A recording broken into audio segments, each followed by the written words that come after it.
When the next drought hits, most modern farms will lose their topsoil in a matter of weeks. Amish farms won't, not because of luck and not because of faith alone. There's a specific physical reason their soil survives conditions that wipe out industrial fields nearby. And once you see what it actually is, you'll never look at your own backyard the same way. Here's what almost nobody talks about. Picture two farms sitting side by side. One is sprayed, tilled, and planted with a single crop stretching to the horizon. The other looks almost primitive. Horses pulling a plow, a patchwork of small fields, no chemical drums in sight. Now picture a summer with no rain for 6 weeks straight. The industrial field cracks, dust lifts off it in the wind every time a truck drives past. The Amish field next door stays soft enough to dig with your bare hands. That's not a coincidence, and it isn't a matter of one farmer working harder than the other. The USDA's own Natural Resources Conservation Service reports that raising a soil's organic matter by just 1% lets it hold roughly 27,000 more gallons of water per acre. Decades of composting and manure on Amish land didn't just avoid depleting the soil, it physically built that extra storage tank underground, gallon by gallon, season after season. Most homeowners assume soil is just dirt sitting under grass. It isn't. Soil-fed compost and manure for decades behaves like a living structure, not a flat surface. It breathes, it holds, it remembers every season that came before it the way a forest floor remembers decades of fallen leaves. Industrial soil, stripped bare and chemically fed year after year, doesn't have that memory or that storage capacity. It performs fine in a normal year. The moment weather turns extreme, it collapses fast, and extreme weather is becoming the norm, not the exception. That difference between two neighboring fields didn't happen by accident. It was built one season at a time for 200 years. Subscribe now if you want your garden built to survive the next bad season, not just this one. Here's the assumption almost everyone makes. Amish farms are stuck in the past, and that's a weakness. Modern agriculture moved on for a reason, so surely the old ways are just slower, smaller, and less efficient by comparison. But that assumption falls apart the moment researchers actually study these farms up close.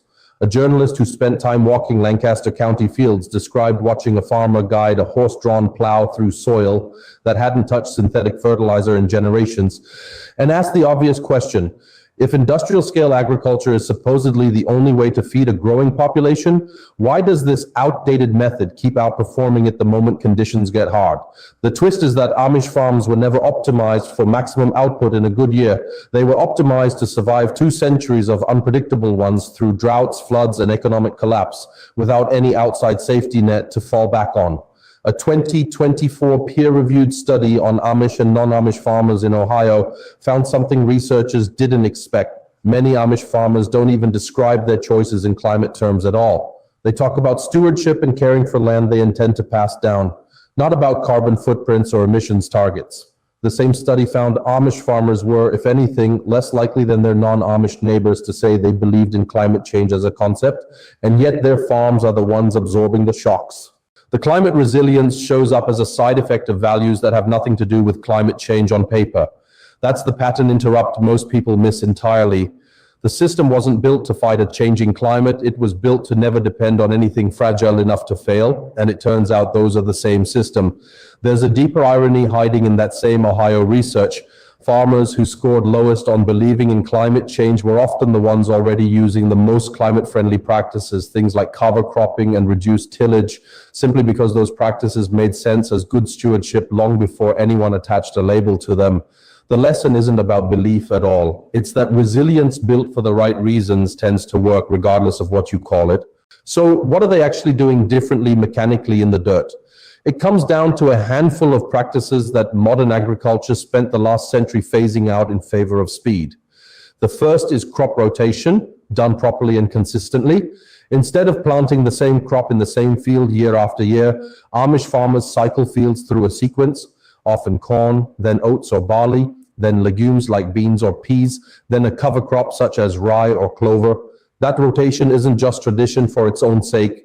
Legumes pull nitrogen straight from the air and feed it back into the soil naturally, replacing what heavy feeders like corn strip out season after season. Alternating crops also breaks the life cycle of pests and disease, since most insects depend on the same host plant returning to the same soil year after year to survive. The second piece is diversification. Most Amish farms combine crops and livestock on a small footprint, usually under 100 acres, worked largely by hand or by horse rather than heavy machinery. That mix means manure goes straight back into the soil instead of being trucked away as waste, and the farm never depends on a single crop surviving the season to stay viable. The third piece, and the one science is only now fully catching up to, is soil organic carbon. Research published this year in a soil science journal found that raising organic carbon levels through compost, cover crops, and reduced tillage measurably boosts soil's ability to hold water and nutrients while increasing crop yields at the same time. That's the actual mechanism behind the sponge effect. Decades of composting and rotation didn't just avoid causing harm to the land, they slowly built a soil structure engineered to withstand extremes long before climate resilience was a phrase anyone used. None of this required a laboratory or a grant. It required patience measured in decades, not growing seasons, and a willingness to accept smaller short-term gains for a system that never breaks down. There's a historical backing worth noting here too. Long before soil scientists had instruments to measure organic carbon, farming communities figured out through direct observation which fields kept producing after a bad year and which ones didn't. That trial and error knowledge got passed down as habit, not theory, which is exactly why it never shows up in a textbook chapter about climate adaptation. It shows up in a field that's still producing after 2 centuries. You don't need horses or 100 acres of farmland to use any of this. The principles scale down to a single backyard garden bed without losing their effect on the soil underneath it. Start with rotation. If you plant the same vegetables in the same spot every single year, you're doing the exact opposite of what keeps Amish soil alive and productive. Move heavy feeders like tomatoes, peppers, and corn to a new bed each season, and follow them with beans or peas to rebuild nitrogen the same way Amish farmers do. Add composting next and treat it as non-negotiable rather than optional. Kitchen scraps, dry leaves, and grass clippings turn into the same soil conditioning material that Amish farms have relied on for generations without buying a single bag of fertilizer. It takes months, not days, so the most common mistake people make is giving up on a compost pile before it's actually matured into usable soil. A second common error is treating cover crops as an unnecessary extra step. Leaving a garden bed bare over winter lets soil erode and lose the structure it built all season. A simple planting of clover or rye between growing seasons protects the bed from wind and rain while adding nutrients back before spring arrives. Expect gradual results, not something overnight. Soil structure builds the same way it did across Lancaster County, one season stacked on the next, not one weekend project. By year 2 or 3, you'll notice your beds hold moisture longer during dry stretches and drain faster after heavy rain, which is the exact resilience that's kept Amish farmland productive through drought after drought for 200 years. One variation worth trying if you have limited space is a no-dig raised bed layered with compost, straw, and shredded leaves instead of tilled soil. Tilling breaks apart the same fungal networks and root channels that let water move deep into the ground, which is the opposite of what you're trying to build. Leaving the layers undisturbed lets the same sponge-like structure form underneath your plants without a single pass of a shovel through the deeper soil. Here's the comparison worth sitting with before you decide which path to take. A chemically fed lawn or garden bed needs constant input, fertilizer, pesticide, irrigation, just to maintain a bare baseline of health. The moment you stop feeding it, it declines fast, sometimes within a single season, because there's nothing underneath holding it up on its own. A bed built the Amish way works differently. It needs heavier input for a season or two while the soil rebuilds itself, adding compost, rotating crops, letting cover crops do their job through winter. After that initial rebuilding period, it needs progressively less. The system starts maintaining itself the way a mature forest does, cycling its own nutrients without anyone adding anything at all. The cost difference isn't just theoretical. A peer-reviewed study published through the National Institutes of Health found that eroded topsoil across the Corn Belt is already cutting regional corn and soybean yields by roughly 6%, costing farmers an estimated $2.8 billion every single year. That's not a future risk sitting in a climate projection. That's money leaving the ground right now, every single season, on farms still relying on the chemical shortcut to keep production steady. Compost and rotation cost time and a little planning up front. Once the soil is established, though, they cut those recurring losses dramatically, sometimes to almost nothing, while the chemical approach keeps bleeding money year after year with no ceiling in sight. There's also a resilience gap that only becomes visible during extreme weather, which is precisely when it matters most and when it's already too late to fix anything.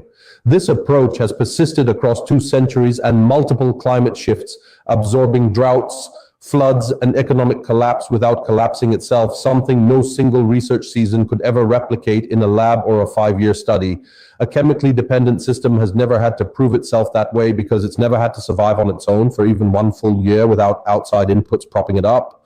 3 things carry this whole video. Soil built over years, not propped up by chemicals, survives extremes that modern systems simply can't withstand.